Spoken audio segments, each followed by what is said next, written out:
Welcome. Thanks. So happy to be here. Thank you so guys exciting. for being here.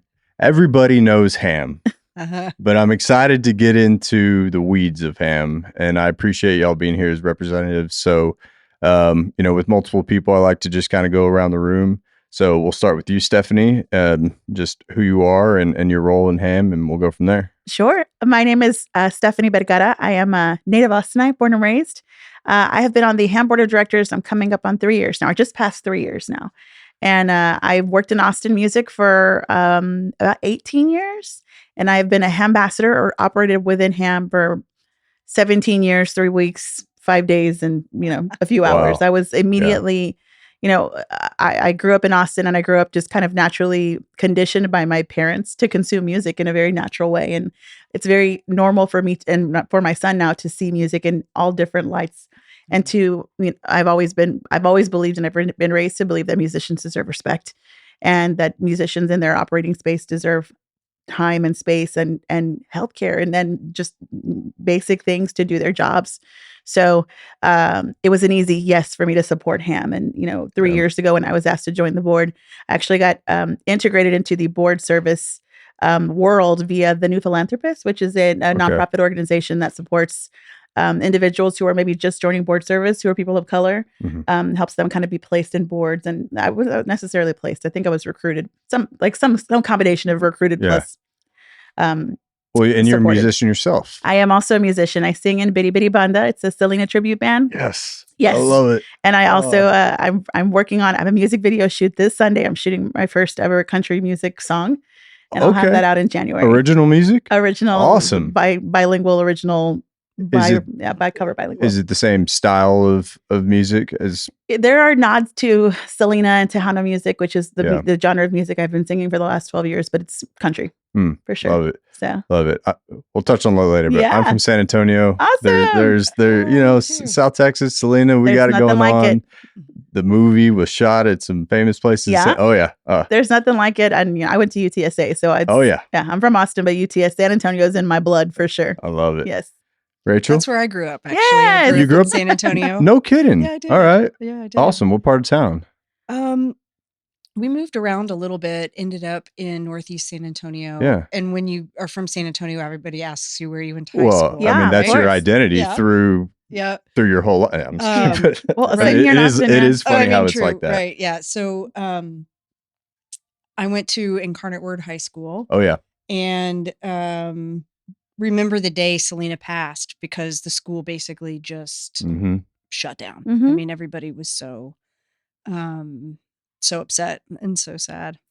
I didn't think that we'd quickly segue into the day Selena passed away, but I remember that day as well. I was here in Austin. I actually grew up 5 minutes from this house. Yeah. And I remember that the day that happened. I went to Palm Elementary School. I left school.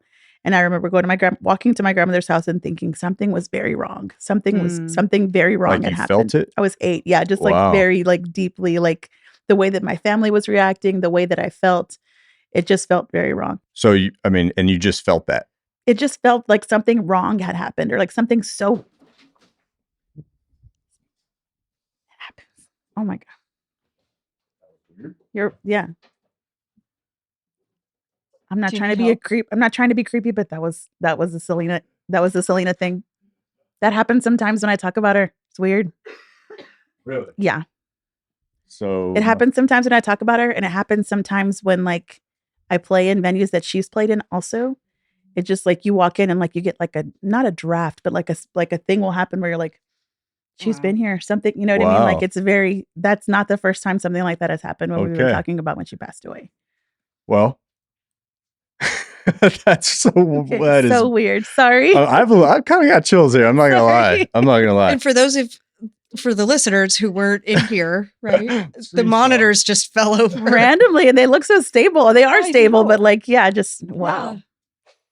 Wow. Anyways, so one more point on Selena, and we'll move on. I'll never forget. I was at a rodeo. I was young. I must have been 10. And there was this guy. I was walking up the stairs of the Freeman Coliseum, and everybody just kept coming up to this guy saying, "I'm sorry, I love you." And I was like, "Dad, who is that?" and it was Selena's dad. It's her dad. That's like my one, connection. So beautiful story, beautiful connection to Central Texas and South Texas and just the Tejano music world in general. For sure. So yeah. So after I graduated from high school, I had two options. I applied to UT, and if I didn't get in, I was going to go do service work in Africa. Wow. And I got into UT. Okay. And so I started out as a Latin American studies major. Okay. And then ended up in fine arts and majored in studio art and concentrated on ceramics and sculpture mostly. And still use that work to this day in the way that how I work with artists, but also it informs the way that I approach projects and my love of making things and building things. And so are you still an artist today? Do you still create today? I have 3 kids, 8, 6, and 2. Yeah. And I have a very busy life. I do a lot of my HAAM work remotely out of my ceramics studio. Okay. So it is right there at my fingertips, but it's a really process-oriented craft. Mm-hmm. And so I dabble, but not as seriously as I used to. But a lot of my creative, my need for creative outlets actually gets satisfied at HAAM. Yeah. In terms of building things and making new programs. I love making things out of nothing. And HAAM has really grown a lot over the last 10 years. I started at HAAM 10 years ago. 10 years. After I went to art school, I went and got my master's in social work. Okay. And have a parallel career in behavioral health. All right. And what is your current role at HAAM?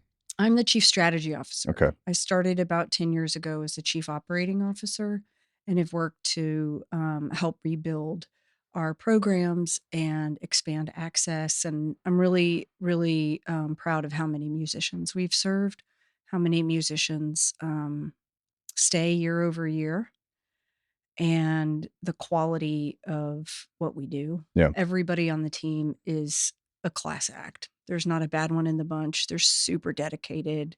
They really believe in the power of healthcare and its ability to transform people's lives, maintain their careers. Being a musician is a really physical job. Yes. And it takes a lot of tuning and tune-ups and maintenance to keep musicians on stage and healthy. And so I'm really proud of what we do and feel like I'm honestly one of the luckiest people on the planet. I've got a great job. Great job. And so just diving right into HAAM, there's probably not a episode of this show that I don't talk about organizations like HAAM and Sims, because with this being call it music community focused podcast, I end the show a lot with what's your definition of, or what's your take on the live music capital of the world. So I'll let y'all ponder on that before I officially ask. Thanks for the reminder. Because everybody has a different take on it. But just getting into HAAM. So what would you say is the overall mission of HAAM to somebody who's never heard of it or never experienced it? This is not our official mission statement, but we want music in Austin to thrive. We want musicians to be healthy, and we want healthcare to be accessible and affordable for Austin's musicians. And when I say Austin, I mean Austin and surrounding counties and areas. So so geographically, just correct me if I'm wrong, but from Buda through Pflugerville. Yeah. So if you think about Travis County on a map and all of the counties that surround Travis, that's about our service area. Gotcha. I have deliberately taken an assertively inclusive stance on criteria, because I remember when my husband was a HAAM member, and then boyfriend, now husband, and I remember the day that he signed up for HAAM, and he was so nervous, and he came to Austin from West Texas by way of Nashville. Oh wow, okay. And was trying to make it in Austin. Yeah. And he was so worried that he wasn't going to qualify. Mhm. Right. Seems like the And- prime candidate. Yeah. But musicians are tender-hearted folks, 100%. legitimacy and whether or not they're going to qualify is a sensitive topic sometimes. Mhm. So we try to be as ruthlessly inclusive as we can be. Yeah. Yeah. It's funny that you say that, because to think about it, like, I think a musician naturally, especially like an Austin-based musician or a person who's doing maybe their own booking or management, Right. you have to kind of develop some semblance of a thick skin Right. and get used to rejection, because you send Totally. booking emails and you develop this like thick skin.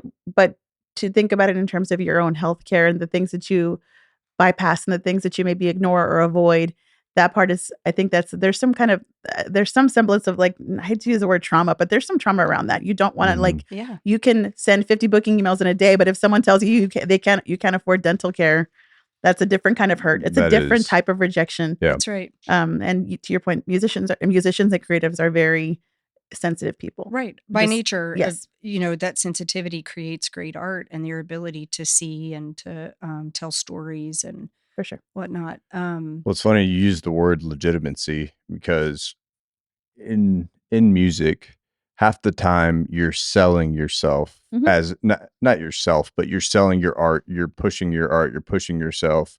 You're basically almost at the will of other people telling you, yeah, this is good enough. I'm going to get you on the Mhm. show. Yeah, this is good enough. I'm going to get you on the record label. Right. So it's funny, not funny, but the comparison, the legitimacy, it's like, Right. okay, am I really considered a musician? Do I check the box to get healthcare? That's Mhm. right. Mhm. And the answer should be yes. Like, Right. And so when we are welcoming a new member into HAAM, we're looking at where do they live? So they need to be in Austin or a surrounding county. mhm. They need to fit within income guidelines. And then, and we focus our efforts and our fundraising and our investment in low income musicians who need the support the most. Not to say that other folks don't need it as well, but that's where we've chosen to focus our efforts. And then they need to be a musician. And so, one of the things that we recognize as we're evaluating whether or not somebody is a musician is where are they in their career? So HAAM has a really, really important place in successful musicians' careers, Mhm. but also in emerging artists Mhm. who are starting out. Oftentimes HAAM is a cornerstone in that leap of faith to take a risk, to quit the day job with the benefits. Yep. They know that there's a safety net. We've got their backs, and they can take that leap and really go for it Mhm. and be a creative entrepreneur that involves a lot of risk. Yeah. We're also there for musicians when they are retiring, when they have maybe a disability that has caused them to stop being able to play or engage in the scene in the way that they might have before. If they have a behavioral health concern that is preventing them from gigging, we take all of that into consideration because healthcare is critically important for folks who have a disability or for folks who have a behavioral health condition or some other kind of barrier to being able to play out. So we take a very holistic approach and really want to take each case on a case by each application on a case by case basis. And I'm really proud of that because it's easy. It's we don't want to miss anybody, and we Right. know that people move to Austin. Musicians move to Austin all of the time because of HAAM, and they stay in Austin because of HAAM. They say, Wow. "I would have left a long time ago if it weren't for HAAM, but I can't get this anywhere else, so I'm going to stay here." That's amazing. And so who created HAAM? Who are the founders and why? Robin Shivers, Okay. many of her friends helped create HAAM. So she managed Troy Campbell. Troy. She was the first. Troy Campbell. Mhm. Why am I? This is like a total Friday night brain. That's okay. No, Troy Campbell's It's right. Friday. Yeah. Robin. Listen, we're hanging out. Robin managed Troy Campbell and with Loose Diamonds, and noticed that he didn't have health care and asked him. She was a healthcare executive and a philanthropist, Mm-hmm. and she knew about the importance of healthcare and what it meant for somebody to not have the stability that healthcare provides. And so she gathered donors, healthcare executives, community members, and musicians, and had a brilliant idea. The intersection of our music community and healthcare is an electrifying mission that people have gotten behind ever since she started HAAM 20 years ago in 2005. Yeah. I mean, it's got to be one of the biggest, widest, most commonly known nonprofits in Austin. I honestly couldn't, other than maybe some of the national ones like United Way and all that big stuff. I mean, and there's a reason for that, right? And how many years now has it been? 20 years. We're 20 celebrating our 20th years. anniversary this year. That's awesome. I think in its most basic explanation of what it is, it's such an easy thing to get behind. And in explaining what HAAM is to a person who maybe doesn't know, or who's not familiar, not from here, not really tuned into the creative community, I've always, it makes my heart swell to tell somebody what Health Alliance for Austin Musicians, it says what it is in the name, Mm-hmm. but then to go into it's low cost or no cost healthcare for Austin's music community. And it's just something about the word soup makes it so easy to consume and so easy to want to support. Like, why? Of course. Yeah. Of course musicians need, Right. healthcare. So it's a very easy to consume concept. I always say whenever I'm at a town. So do you, and I think the answer is an overwhelming yes, but I'm curious, do you feel like the original intent or original mission of the organization has stayed true to what it is, or it's probably just an involvement with time in the world, right? But do you think the original mission is still anchored? I really do. Mhm. And I never knew Robin personally, but Okay. I feel like it's a great honor and privilege to get to carry out her legacy. And so I take that initial intention really seriously. Affordable healthcare oftentimes feels like an oxymoron. Yeah. But we try really, really hard Yeah. to do that. The word alliance in our name is important because we can't do what we do without our partners. Yeah. And we have incredible partners in care, from Ascension Seton to Central Health, Mm-hmm. on and on.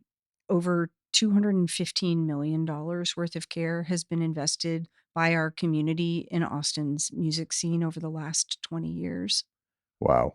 And is that straight donations and just care provided from, like you mentioned, Ascension Seton? That's right. So are they providing providers as a part of the how does that work? Right. So if somebody donates $100, we turn Mhm. it into $700 of care because our partners donate. Gotcha. So that is the value Wow. of the care that our members receive. But we couldn't do it without Ascension Seton, Central Health, and others. They Waterloo Audiology, the St. David's Foundation, the list goes on and on. It's really an A-list group of providers in town. Ascension, for instance, HAAM's model has changed. So Ascension, for instance, used to provide primary and specialty care through its community clinics. Okay. When the Affordable Care Act came on, it made a lot of sense to take federal dollars that were being invested in healthcare and sign musicians up for insurance plans. So one of the great benefits of that is that when a musician goes on the road, their insurance covers them. They don't have to be by a Seton facility to get care. Wow. So they have great access to comprehensive coverage. If you are a couple expecting your first baby, there's maternity care. Wow. There's psychiatric care for the mom if she has postpartum depression. There's pediatrics for the kids as they're growing up. And I don't know about any other families or you, Stephanie, or you, Stephen. I feel like ARC is my home away from home. They're like, hey, boo, where you been? It's been a week. You haven't been here, Exactly. And it matters. It matters for families. It matters for single folks to know that that they're covered and whatever comes up. they're not going to be saddled with medical debt. They're not going to be alone in the process, that we're there for them throughout the process. One other element of HAM's myriad of levels of support that I really am so, almost every person in every band I've been in has either been a recipient of HAM healthcare or their family has benefited from HAM healthcare or HAM care. Sorry. Drugs and alcohol are an occupational hazard of the industry. Absolutely. Mm-hmm. And the work that HAM does to get people help when they need it, is really incredible. And the partnership with the Sims Foundation in particular is really, there are a few people in my life who have benefited greatly from talking to someone at the Sims Foundation, and they made that connection through HAM. And I think it's a little bit of a cliche or a faux pas thing to talk about that, drugs and alcohol run rampant in the music industry. Mm-hmm. And it's easy to get very immersed in that world and not be able to find your way out of it. And sometimes you need to talk to a person, or sometimes you need to raise your hand and be like, I need help and I don't know how to find my way out of this. So the collaborative partnerships that the HAM staff have fostered are incredible and immeasurable. And that work happens all year long through open enrollment and beyond. That's right. So I was curious of how HAM and Sims integrate, if at all, and you kind of just touched on it. So is there a direct partnership, or is it just how does that work? I'm curious. HAM and Sims are sister organizations, and we collaborate with each other regularly. So if a HAM member has a behavioral health need that Sims can help support, we definitely engage with their staff. Okay. We, the insurance coverage that musicians get through HAM provides comprehensive behavioral health coverage. So if you need counseling, if you need medication, if you need inpatient treatment, residential treatment, rehab, we've got you covered. And so 95, and this year and many, many of the past consecutive years, 95% of HAM's members have been fully insured. Okay. And so they have access to a full suite of benefits. And through that insurance, in my parallel career to HAM, I'm a behavioral health clinician. And so this is something that is really near and dear to my heart. Mm-hmm. And in working with many HAM members and friends and family members, how important high quality behavioral health care is in terms of supporting musicians doing incredibly difficult work. And so we want to make sure that we knock down as many barriers as we can to receiving that care. I'm a licensed social worker. I think 6 of my staff are licensed social workers. So we have a deep bench.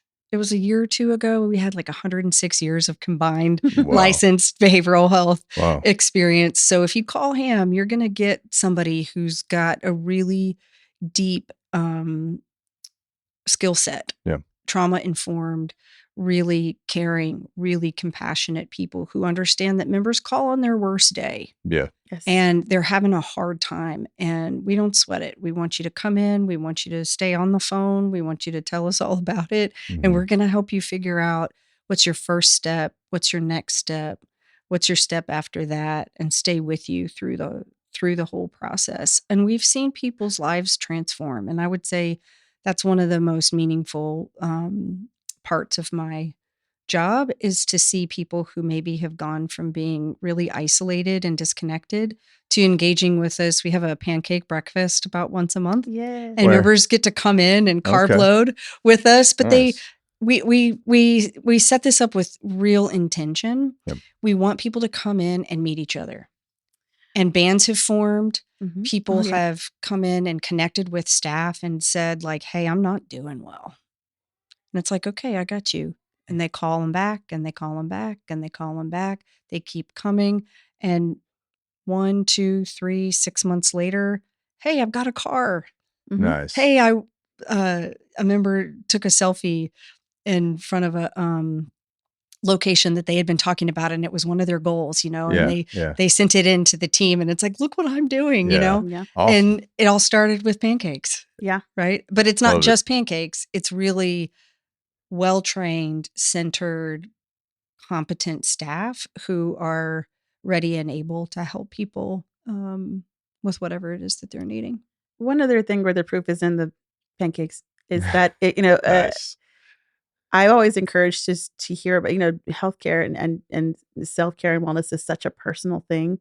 And I'm always so impressed and so inspired to hear about HAM members who are vocally talking about how HAM saved their lives, how HAM has helped them on their very worst day. I did I did the Hispanic Austin Leadership Program, and one of our focuses was on HAM and getting the Latino community to sign up for HAM.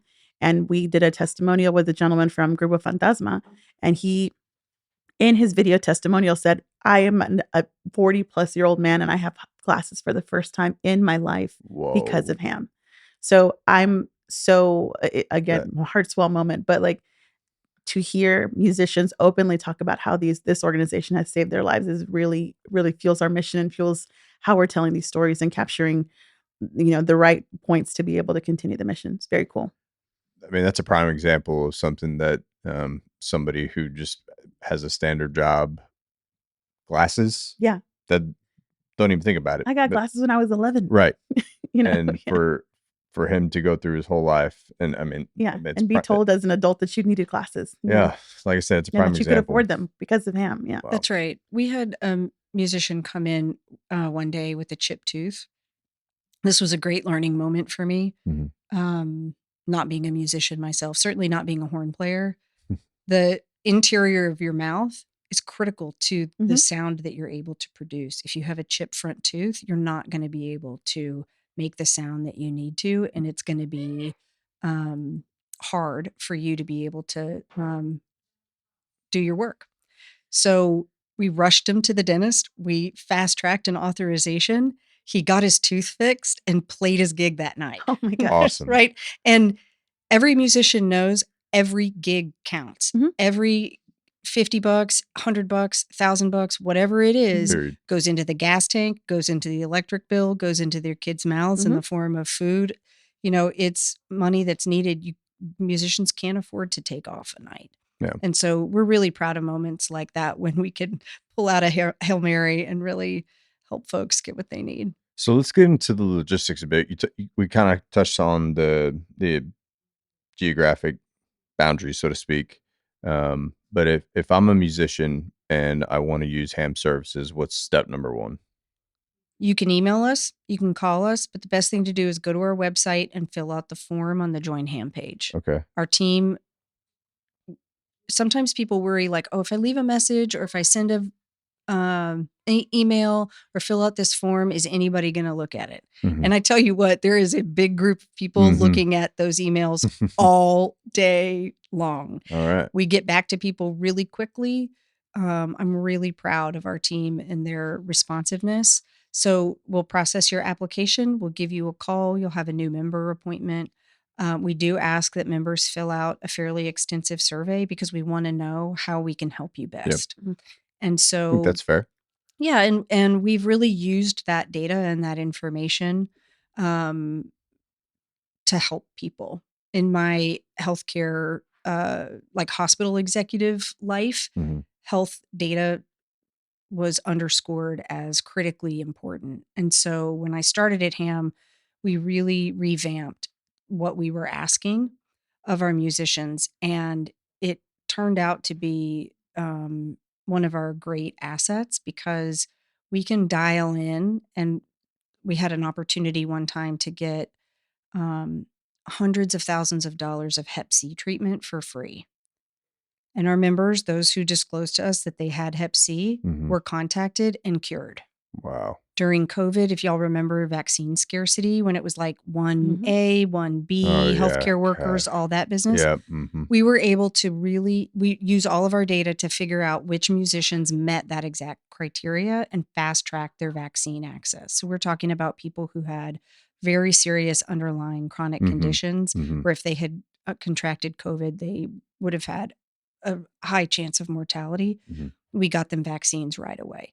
So we appreciate the trust that musicians place in us by telling us what's going on with them. It's all locked down. It's all HIPAA compliant and secure. Sure, absolutely. And our staff are professionals, and we use it to provide and design services for them based on what they're telling us they need. one other element, and I've never been a HAM recipient or healthcare recipient. I've only been a supporter. But one other thing I thought was remarkable is HAM's ability to be amenable and ability to kind of adjust and shift to what the needs are in the moment. So during COVID, HAM kind of went down to the brass tacks and was like, what do musicians need right now? HEB gift cards. So, food. Yes. So at the time, at the height of COVID, I was working at the city of Austin in the music office. And this is in no way, shape, or form a toot of a horn, but the city of Austin deployed $2 million in micro grants to 1,000 musicians in Austin. And HAM was pivotal in us communicating that to the musicians who needed it most. Yeah. So that was the collaborative way that HAM steps up to the plate in the moment is so helpful. That's right. And that was before all of the unemployment money and everything. It was some of the first money to be deployed in any government setting, and it went directly to a lot of HAM members. The first money to be deployed in any government setting. It was some of the first money. So the city of Austin worked with Music Cares, which is the Grammys. Music Cares. So the city of Austin partnered with Music Cares, and we got $2.1 million to deploy to Austin musicians in some way. So the first thing that I did in my time there was to reach out to the organizations who we trusted the most and who had the most pivotal and most in need musicians, and HAM was at the top of the list, and they were so supportive. And I wasn't a board member yet. I was just a big fan. And, for HAM to step up to the plate and start messaging this right away, we had checks in people's hands, I think, within 3 weeks. So how many people on average a year is HAM serving? We have 3,345 members right now, I think, in 2025. So the official stat is over 3,200. We've served over 7,500 musicians. And I think that number sounds lower than it actually is, in the sense that they're unique musicians, 7,500 unique musicians over time, or 7,700, something like that. So many musicians renew year over year. Yeah. I think our re-enrollment rate is like somewhere between 80 and 90%. So when HAM members join, they stick around. And what we know is the longer they stay around, the better they do. We help offset about 75% of HAM musicians make under $31,000 a year. And we save, if you join HAM, the average HAM member saves about $10,000 a year on their health care. Okay. If you're making $30,000 a year, there is no way in the world you're spending a third of your income on healthcare because you just don't have it. Yeah. Right. So if you kind of think about that, brings somebody's income up to $41,000 a year. Yeah. If you're a HAM member, you get access to the best doctors. You have insurance coverage. You have food assistance. If you need it, prescription assistance will pay for your ride to get to the doctor. Dental, vision, hearing, wellness. I mean, the list kind of goes on and on, and we help pay your monthly insurance premium too. So what I'm learning here, outside looking in, obviously knew generally what HAM did, and to be honest with you, it was more of just primary health care, but this is a more holistic approach to everything around health. And one of the things, and what you had kind of sent me earlier, was it's navigating. Getting the care is one thing, and getting the coverage, I should say, is one thing, but navigating how to go execute that is whole different ballgame, especially if you're not familiar. I mean, I struggle every day with all the time with my own healthcare navigation, and and I couldn't imagine. So for somebody who's just not used to having that, and that's a huge aspect. That's right. If you've never had insurance, if you've never many of our musicians haven't been to a dentist as an adult. How do you do that? I remember when I moved to college, I thought I was rich because I had $100. Yeah. I walked across the street from Littlefield dorm to UFCU, and I put my $100 in the bank, and I tried to go to the doctor, and they were like, "You don't, where's your insurance card?" I didn't know I needed to bring my insurance card, know? Exactly. And so, healthcare literacy, insurance literacy, meaning like understanding what's a premium, what's a copay, what's a deductible, what's coinsurance. How do I know if a lab is in network? Why did I get this big bill? What's the difference between a statement and an actual bill that I have to pay? All of those things are confounding. I've worked in healthcare navigation for 20 years, and I'm regularly stumped myself and joke that I wish I could hire my staff to help me No, navigate my please. own healthcare. Like, 100%. what is going on with this bill? That or just shows this, you I how need a specialist in this or whatever. We all need a friend yes. when we are struggling, Mhm. especially when we're sick.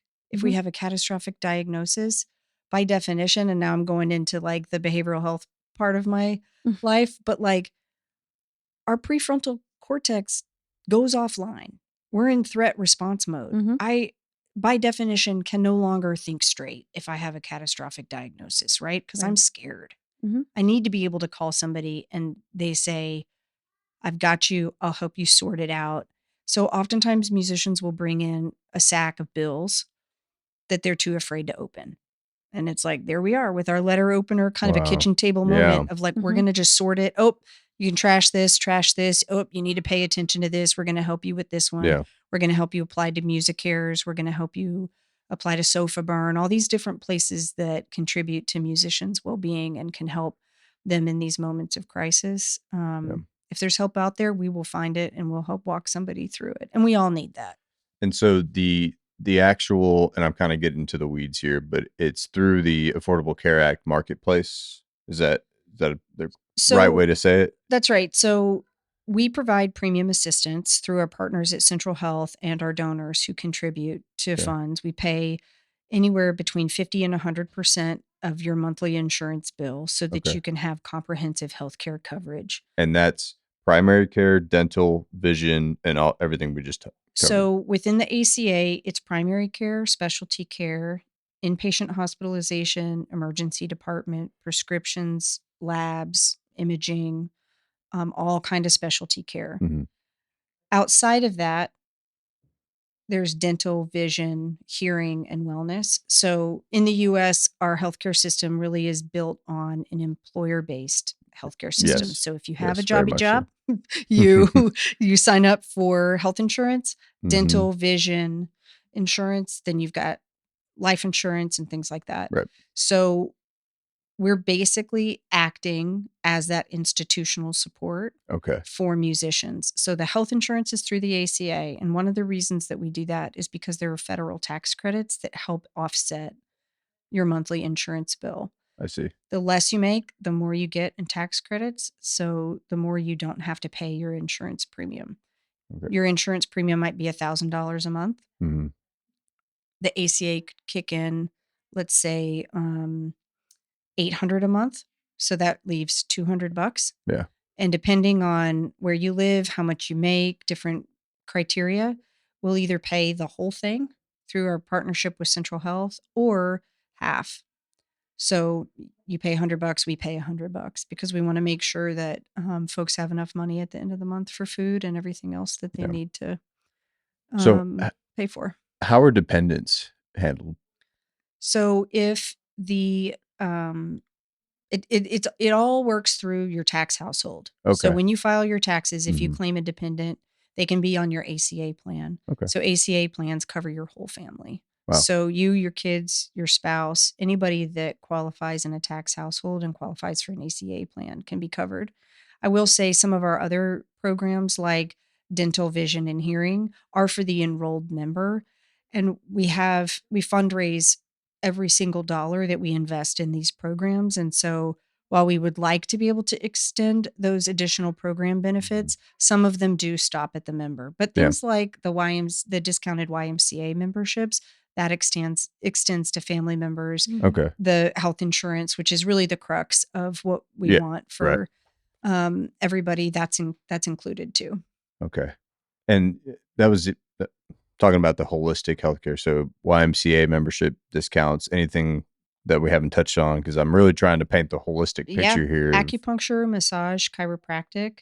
We have PTs who donate time and care. We have a voice program of vocal coaches and people who help musicians identify issues with their voice. We have ENTs at Austin ENT, Dr. Chad Whited and Dr. Michael Yim. They donate a lot of their time and care to HAAM musicians. They specialize in working with the occupational intersection between being a musician and ENT specialty. We have musculoskeletal doctors who work on upper extremity issues. So guitar players with tennis elbow, Mhm. for instance. All of those types of things are covered. So preventative care and wellness is really, really important. We want to Right. make sure that everybody gets their screenings, their routine care, Mhm. and then has coverage or access to care if something catastrophic comes up. I will say for the subset of musicians who are uninsured, we have an incredible partnership with HEB Wellness Primary Care. Oh, It's a wow. direct primary care model. HAM pays the subscription cost. They get 24/7 access, unlimited PCP visits or primary care physician visits, discounted meds. They have access to nutritionists and dietitians who can help shop HEB for food that will help improve a chronic condition, for instance. So if you're diabetic, a dietitian will walk around the store with you and help you pick Help you. out food that Mhm. works for your dietary needs. On and on. They have PT. Wow. I mean, they're incredible. So The resources provided by HAM have no, in my opinion, no bounds. Like It there's, doesn't you seem know, like that. HAM even does, they do these hearing clinics, everyone, where That's you can right. get custom earplugs. Your ears as a musician are one of the most Mhm. important thing you own on your body. Yeah. And they do these wonderful clinics where you can go get customized earplugs, and you have them in a couple of weeks, and they're just for you. A And couple they're people on the show have told me about Oh, I Yeah. going have through some. that They're great. program. Yeah. Mhm. they're wonderful. My husband, he's no longer a HAM member because he's on my insurance through HAM. He would be otherwise. But the folks at Waterloo Audiology saved his life. Mhm.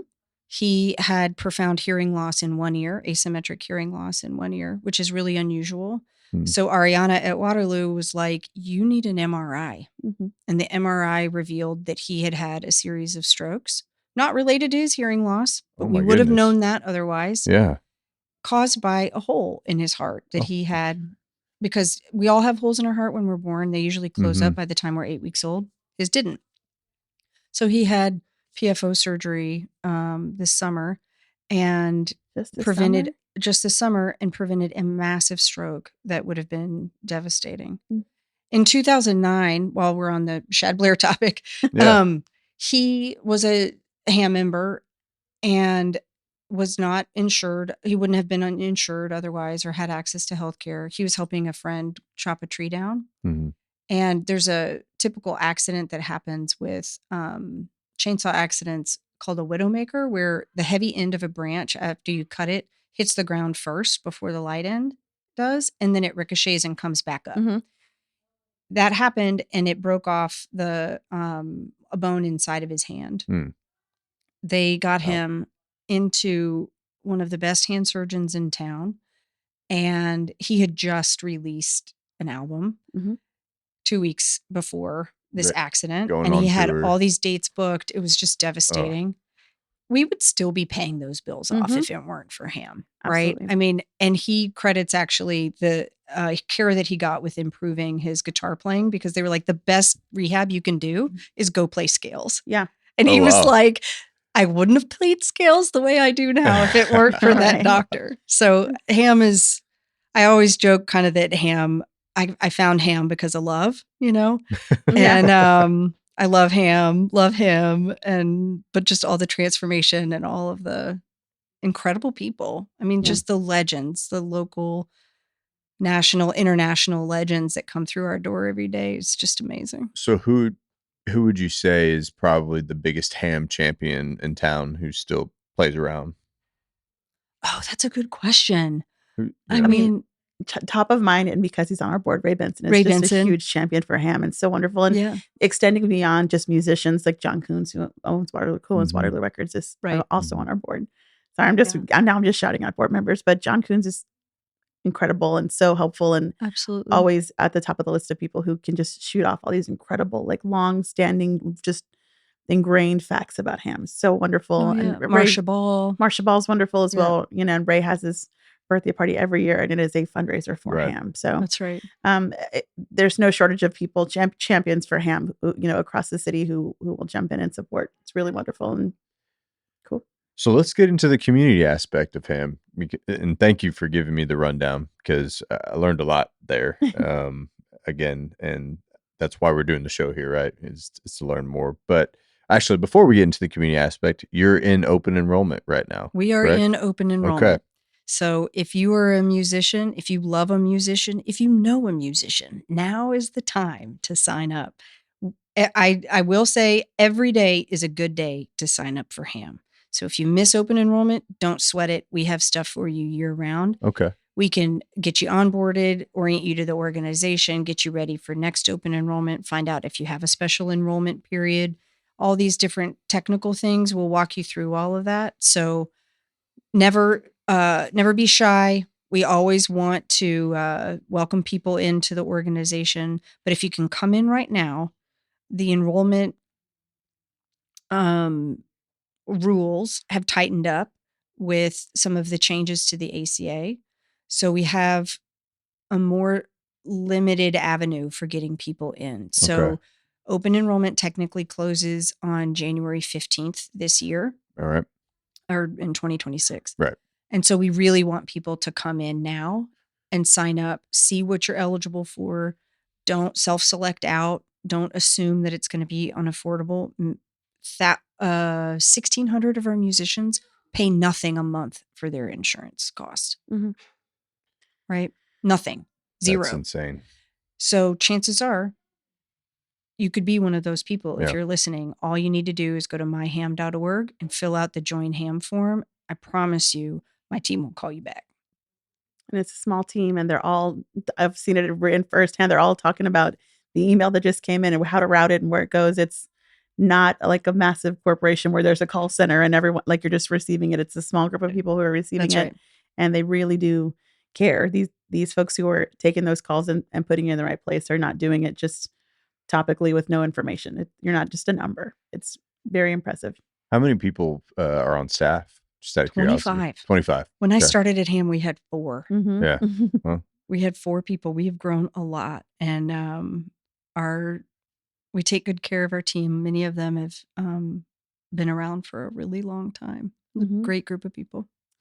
And to the point of open enrollment, I always say, I always tell my musicians who I work with, if you would apply yourself, if you would apply your investment, your musicianship, the way that you would apply it to your healthcare, like if you cared that as much about your health, the way that you care about your gear, you would be healthy, and you would have healthcare, and it would be, your life would be a little bit easier. And I think one of the places, at least from my experience in some of the musicians I know and who are in my band, one of the places where they spend the most money is that emergency care or the upkeep. Like if I had a guy who was playing with me. He didn't have LASIK surgery, so he was getting new glasses, new contacts every year, and the costs were just adding up. And HAM supported him in getting LASIK, and now he doesn't have to even think about that. He just wakes up and goes.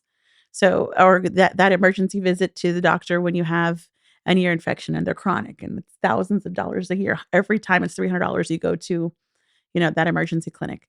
So the cost saving measures from those preventative visits, or preventing those visits from happening, is huge. It's Yeah. peace of mind. For It's sure. peace of mind to know that you're covered. And we don't want people to be in horrible medical debt. We Mm. want people to know that whatever happens, we've got you covered. And you don't want someone to call, to your point, on the worst day of their life where it's so bad, it's debilitating, and you Right. can't think about anything else. For me, the only thing worse than me being sick is my child being sick. Yeah. It's panic, and it's frustration, and it's the waiting to get him into the doctor. So I mean, if you apply it in the same way, this person needs help just like a child, but not to compare musicians to children, but to be able to provide that next step to give them some relief is so huge, and so Yep. like such a relief. I think it's a really taking care of yourself and taking care of some of these business aspects of life. It's a really loving thing to do. It provides peace of mind not only for you, but the people who love you. Mhm. And to be, as a parent, right, to be able to provide healthcare access for my kids is critically important. All of them have been in the ER for one yeah. reason or another. It's I've everything. when 3 you're a parent. spring-loaded boys, so we're always, I don't know, a 2x4 scraped somebody's shin yeah. this Yep. morning, and we're always one Oh, accident We're away about to from- have 3, and Yeah. it's, Mhm. Okay, yeah. call me. Yeah, Call me I out. will. Even like toweling them down after a Oh. bath, you're like, what is that? Where did that bruise come from? I know. Yeah. I know. Why is it on your neck? constant. Yeah, Yeah. But exactly. It's like, do we need to talk over What? here? Yeah. And taking care of your health doesn't have to take a ton of time.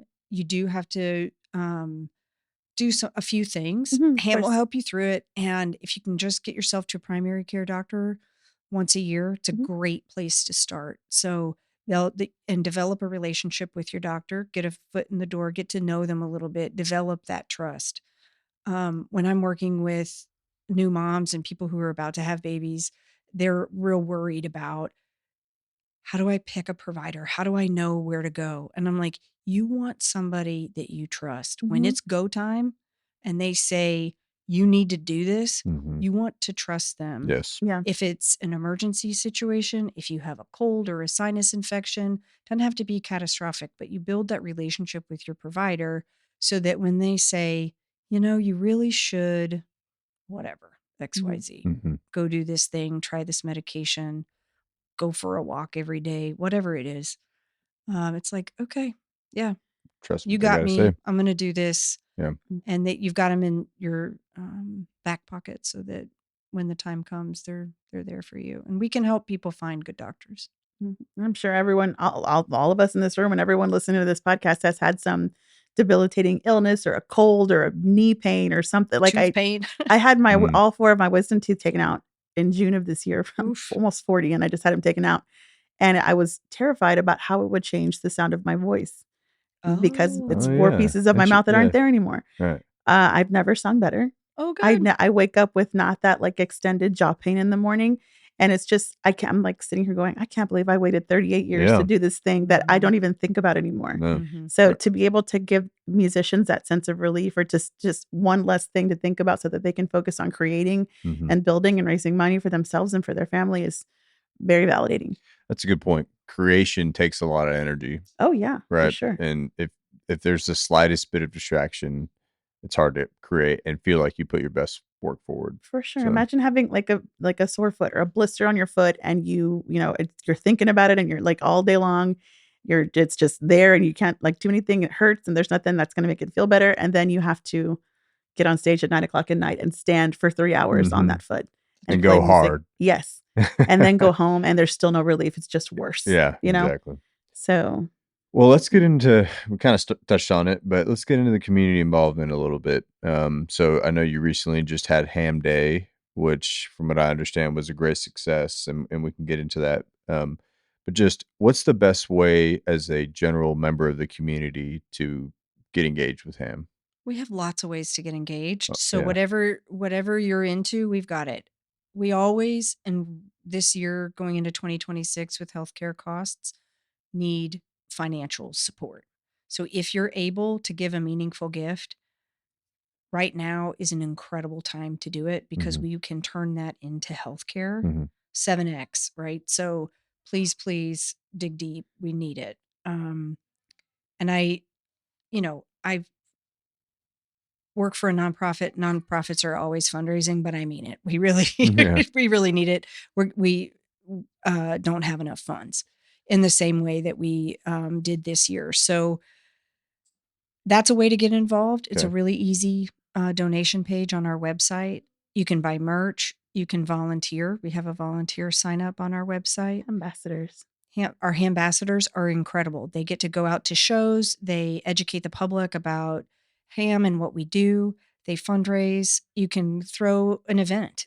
We have community-led events where um, organizations, groups of people throw birthday parties. Their organization does stuff. Sharp Vision that you mentioned earlier, they do a charity spike benefit every year for us and donate money. They're the ones that have provided free LASIK to so many ham musicians.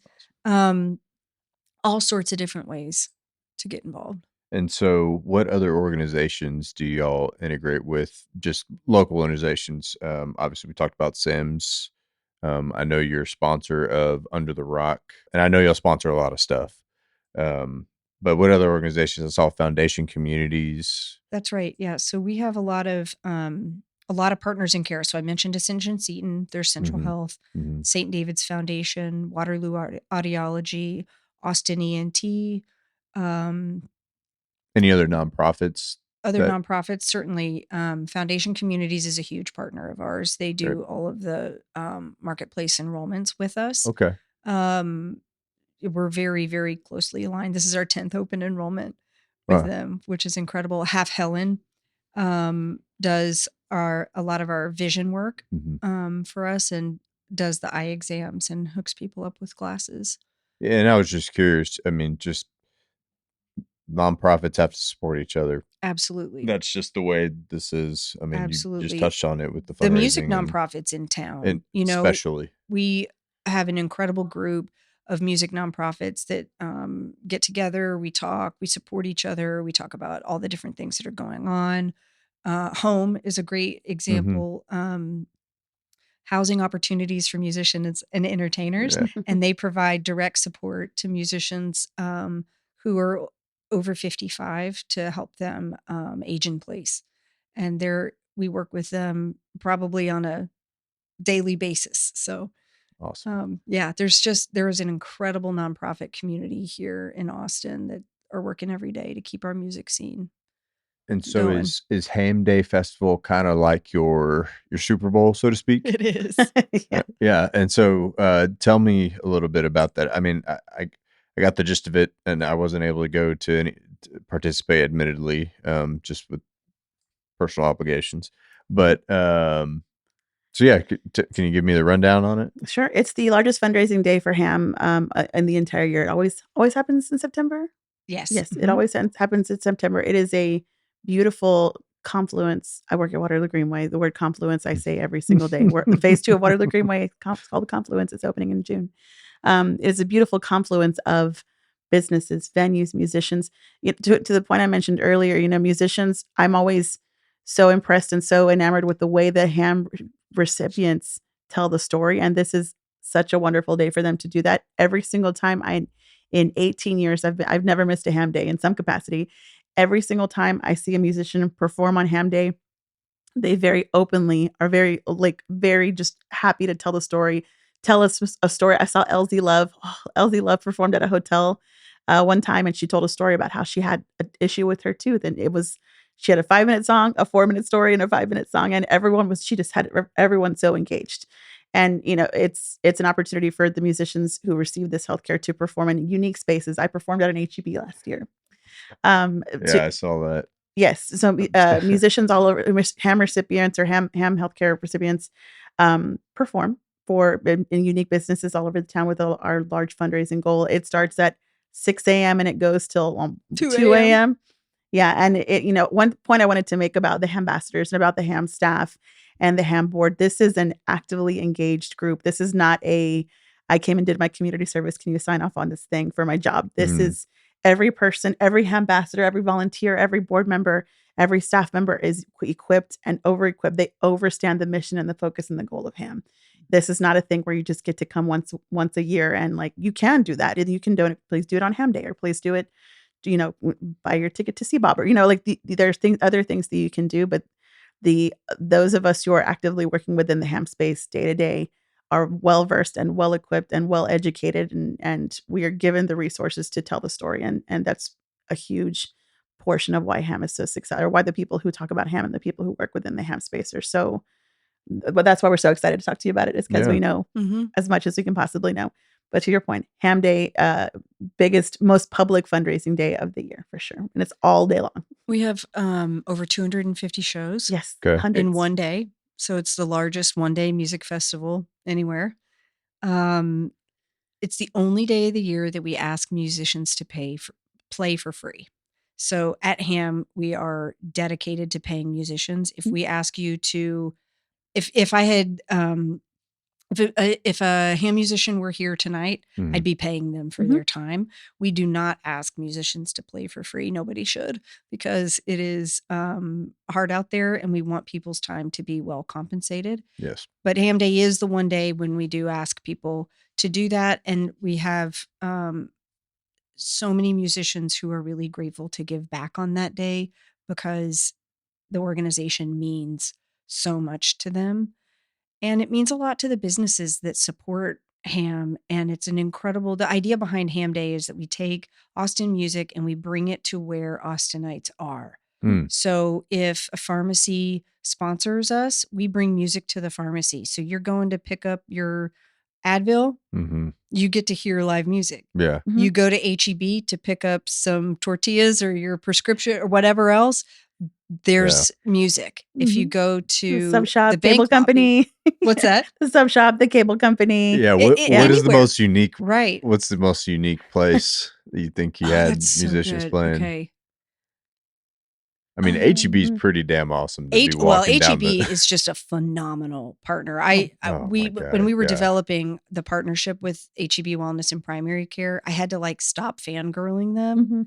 because I was just like, and then you guys did this, and they were kind of like, we need to get Okay. on with the agenda, Rachel. We know, Yeah, and I'm like, HEB for president, Right. Well, I mean, they're incredible. Don't they Yeah. have You their own saw- electric grid? you saw like the floods, like Yeah. before FEMA got there, before That's right. anybody got there. You saw the HEB trucks rolling. That's right. Right. And There was a whole New York Times article about how one business in the whole United States was prepared for the pandemic, and it was HEB. And they were just That's like, right. HEB is so wonderful. I'm not sure if you saw, but we just had a ham based heavy HEB heavy metal T-shirt that was designed by this gosh. artist, and he was in Nashville, right? Oh, Or I didn't realize Denver? that was a ham integration. Absolutely. Yes. So Wow. the proceeds went to HAAM. Oh, I and didn't it was, realize that. we sold out of these t-shirts 4 in minutes. 4 minutes. People were not Whoa. pleased. No, all the board members were all in the internal chat. Like, did you get one? No, we didn't know. None of us were like, where's the shirts? I know. That's I funny. know. Yeah, I had a friend text me a picture That's like, awesome. oh, look, my friend got one of the HAAM metal tees. And I was like, that's a copy. I know. It's short The sleeve. copies are already out. The dupes are already out. eBay, everybody's selling all the. So that was a really cool thing. And, that to that point, like, that artist isn't even from Austin. And he Right. just like, HAAM was selected to be the beneficiary of those monies. So it's an easy story to tell. And the HEB HAAM like love relationship is just Oh my has no gosh, bounds. It's so wonderful. It's like a sweetheart couple of organizations. We, developing the partnership with HEB Wellness and Primary Care was an incredible experience for me. Getting to work with professionals who are so dedicated to getting it right from the start.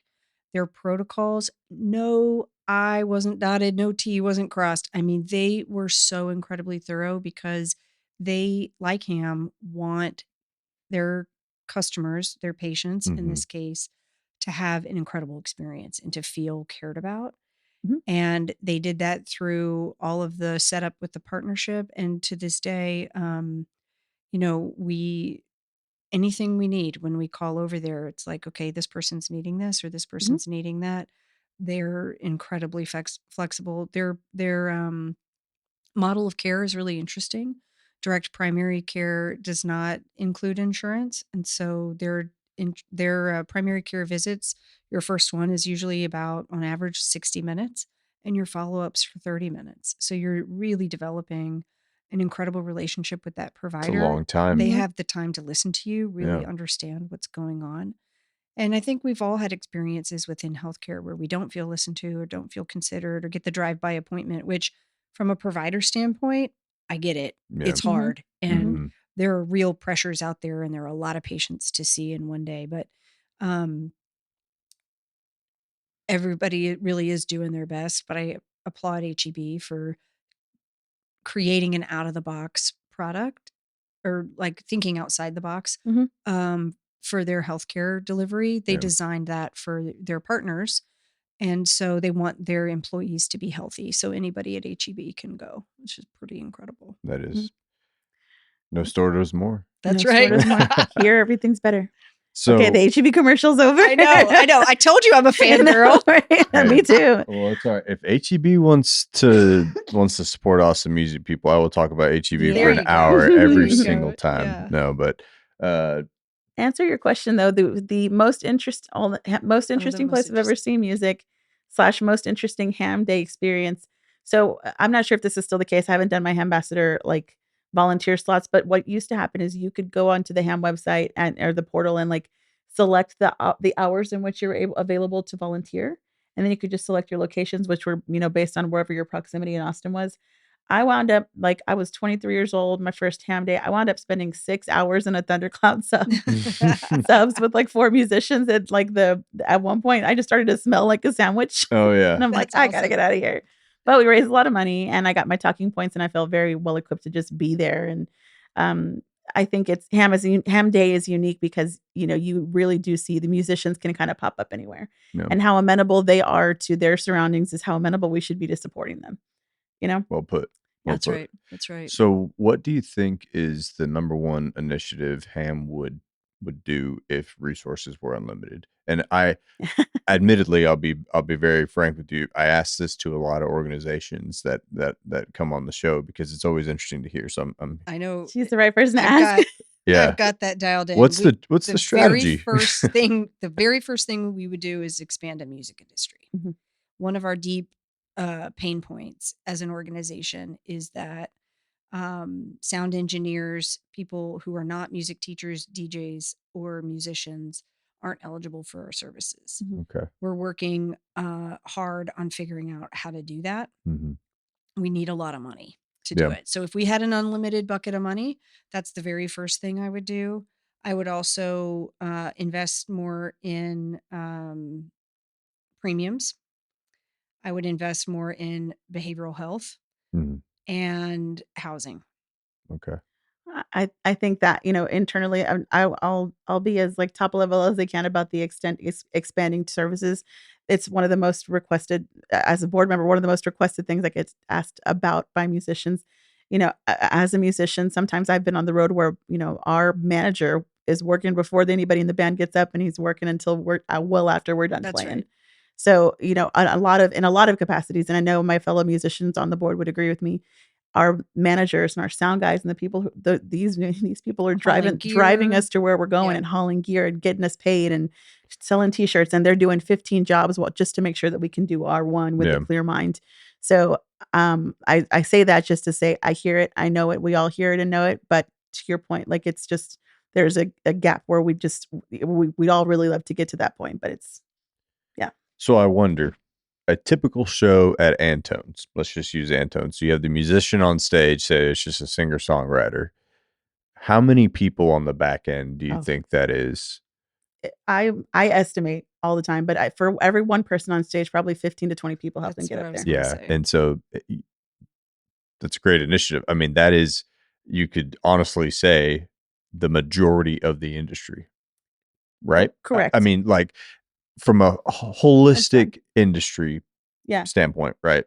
I mean, obviously we're talking about musicians and everything, but I mean, just that simple example, and I'm oversimplifying everything, but like that simple example right there, a 1 to 15 ratio, shot in the dark, that, but also, I cannot tell you how many times I've been on the road or played a show in Austin and talked to the sound guy, and he's like, I got a band too. And like, you know what I mean?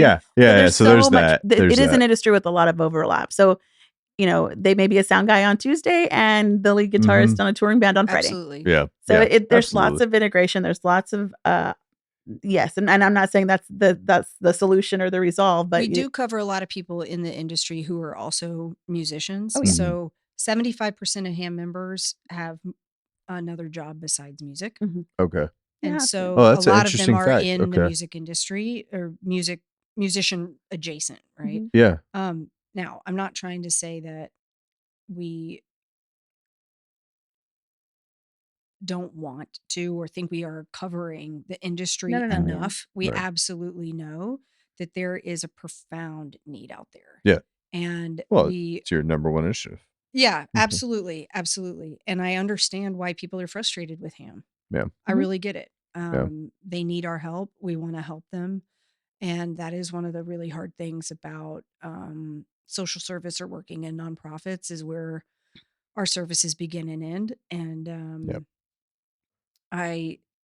my hope is that before I leave HAAM, we're able to crack that.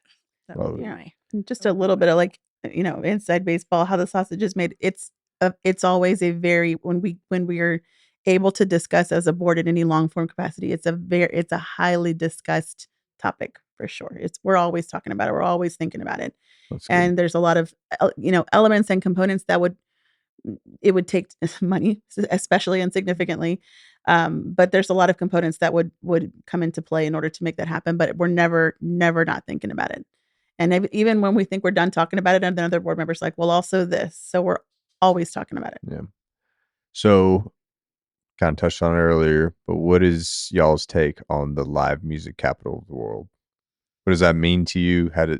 Does it make you feel? I was texting Nancy Copland this afternoon because I saw that question Mhm. on the list, Mhm. and she's one of the people that came up with Yeah, that yeah. while she Mhm. was on the music commission. Yeah.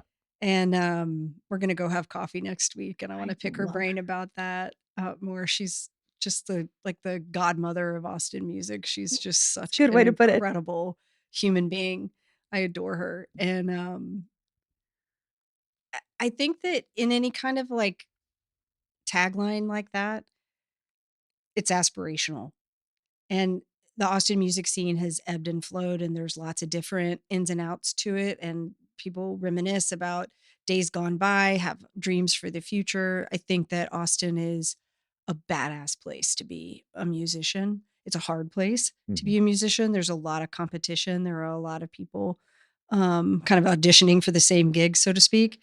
Yeah. And so that is really tough. But, you can almost think of Austin as like a citywide residency program where you can go and sit in with a band, or you can go listen and study and hear just incredible music and collaborate. I see musicians writing songs together. They come to our office and write songs in our soundproof hearing room together sometimes. Um, so I see the incredible community of people who are absolutely connected to one another. They go through open enrollment and maybe making $20,000 a year, and they're like, "Hey, give my premium assistance to the next person. They need it more than me." Wow. And or what if I only take half of it and give it to somebody else who also needs it? And so you've got that level of interdependence and interconnectedness, and people play in each other's bands. um I don't know, it's an incredible place to be. And so I think there's something, claiming our badassness is pretty righteous. I'm sure people have lots of different feelings about it, but I'm sure, but we're here, and they're, if I Yeah. think I Well, find that people who are critical of Austin music are not here. It's so when I think of Austin, the live music capital of the world, or the musician, the current, you know, in the grand scheme of things, and I think of three. I've been thinking about this since the top of the podcast. I think of three words: reverence, camaraderie, and dignity. One thing I can tell you is even if musicians in Austin aren't friends, they know each other, and we know better than to cut each other down because we're all doing the same work in the same space. And you don't see a lot of cutting each other down. You don't see a lot of Austinites in general cutting musicians down. Musicians, for the most part in Austin, I feel, are treated with dignity in the way that they support HAAM, and the way that they go into a bar on 6th Street and see a 90s country band, and they know the culture is to give them a tip, give them your time, give them That's your right. attention. Musicians, in my experience in Austin, to each other and to strangers, visitors, and people who live here alike, for the most part, treated with dignity. To that point, also the camaraderie of us Austin musicians, you typically, for the most part, are not going to cut each other down. Which is, it's just not. It kills the vibe. It's not good for the energy. When we see Adrian Quesada and the Black Pumas on at the Grammys, we're all posting about it, and we're That's all right. Yeah. weeping tears of joy. We're all so proud of each other. And when I sing in a tribute band, and I knew when I started this tribute band that it was going to have to be good, because I'm coming from the same place that Willie Nelson calls home and Yeah. Stevie Ray Vaughan calls home. Right. And it couldn't be hokey, and it couldn't be silly, and it had to be done right. And when I'm on tour and I tell people I'm a musician from Austin, it really means something. And Right. like if their face changes and the temperament changes, Yeah. and the respect for my professionalism changes, it's fascinating to watch that happen in a place that's not here. So I of course forgot what the third word was, but it's special, and it means something. It really does, to be a musician from Austin. I think dignity was your third Dignity. word. Dignity Yeah. was the first one I brought up. Camaraderie, dignity, reverence. Yeah. That's the point about playing music not here, and telling people you're from here, and Right. they're like, "Whoa, she's for Yeah. real," or "They're for real."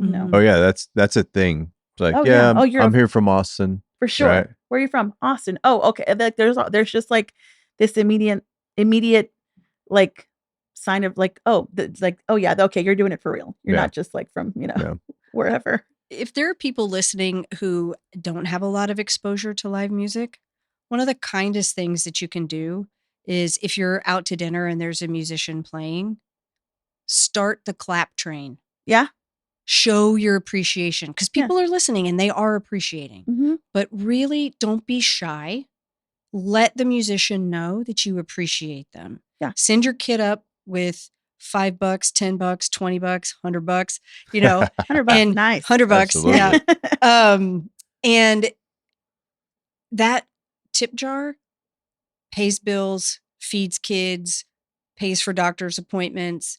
It's important. So Mhm. tip big, buy merch, Yeah. clap, tell them you appreciate them. If you Spotify like or it, like a request Instagram song. follow, grab a Mhm. sticker. Absolutely. All of that helps. It all helps to further the goal and the mission. Absolutely. Because that musician who is playing night after night, some gigs are glamorous. Some gigs are, a friend of mine was telling me, like out by where they dump the mop water, like literally, you know, not all Yeah. are glamorous, Yeah. but that kindness, that appreciation, and human connection can go a long way in a career that is tough and can be lonely. Mhm. And that encouragement can be materially, but spiritually or in a community sense, very sustaining for a Mhm. musician. Well, I really appreciate y'all being here and sharing the story of HAAM and your personal Loved it. experiences with HAAM. I personally learned a lot, and I hope the listeners do too. And I wish you guys all the success. And I'll be watching. I'll be around. I'm gonna definitely make it to Ham Day next year, Yeah, come on and out. I'll be on the lookout for all the other things Yeah, you're thank you involved for the with. opportunity to tell the story. I think it's Yeah. a really important part of Austin, and we hope people will find a way to join us in our Yeah. efforts. There's many ways to do that. Yep. Yep. myham.org. That's right. All right. Well, thank y'all. Thank you. We'll see you. Thanks for listening. Know someone we should talk to? Give us a shout on Instagram at Austin Music People. Tell your friends, tell your family, and get out there and support Austin music.